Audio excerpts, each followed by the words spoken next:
तुम मेडिटेशन कर रहे हो पर जिंदगी फिर भी टॉक्सिक है क्योंकि तुम योग का पहला स्टेप स्किप कर रहे हो। लोग कहते हैं मैं रोज ध्यान करता हूँ, फिर भी गुस्सा, जेलसी, गिल्ट क्यों नहीं जाता? महर्षि पतंजलि का जवाब सिंपल था, क्योंकि तुम योग का पहला स्टेप ही फॉलो नहीं कर रहे। योग सिर्फ पोस्चर या ब्रीथ नहीं है, योग एक लाइफ डिसिप्लिन है और उसका पहला स्टेप है यम। यम का मतलब तुम दुनिया के साथ कैसे जीते हो। यम के 5 रूल्स हैं। पहला रूल अहिंसा यानी नॉन वायलेंस। अहिंसा का मतलब सिर्फ किसी को न मारना नहीं, अहिंसा का मतलब है बोलते वक्त किसी को तोड़ना भी बंद करो। जैसे गुस्से में हार्श वर्ड्स यूज करना, पैसिव एग्रेसिव टोन यूज करना।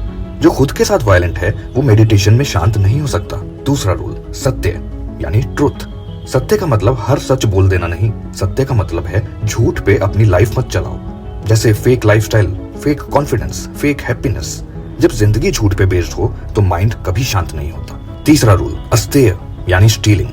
अस्तेय का मतलब सिर्फ पैसे चुराना नहीं, किसी का टाइम चुराना भी चोरी है, किसी का क्रेडिट लेना भी चोरी है। जैसे ऑफिस में क्रेडिट ले लेना, इमोशनल मैनिपुलेशन करना, अटेंशन के लिए ड्रामा क्रिएट करना। जो दूसरों से चीज छीनता है उसके अंदर हमेशा इनसिक्योरिटी रहती है। चौथा रूल है ब्रह्मचर्य यानी एनर्जी कंट्रोल।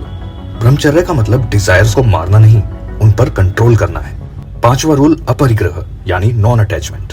अपरिग्रह का मतलब सब छोड़ देना नहीं होता, अपरिग्रह का मतलब है मैं इसके बिना भी ठीक हूँ। जैसे वैलिडेशन एडिक्शन, पॉसेसिवनेस, कंपैरिजन। जो चीज तुम्हें पकड़ लेती है वही तुम्हें बांध भी देती है। इसलिए महर्षि पतंजलि ने कहा पहले यम फिर नियम उसके बाद आसन। तुम जितना मर्जी मेडिटेशन कर लो, अगर तुम्हारी डेली लाइफ टॉक्सिक है तो माइंड शांत नहीं होगा। योग का पहला स्टेप मत स्किप करो, यम से ही योग शुरू होता है। अगला एपिसोड नियम, अपने आप के साथ कैसे जीना चाहिए। जुड़िए मेरे साथ, मैं हूं द मॉडर्न सनातनी।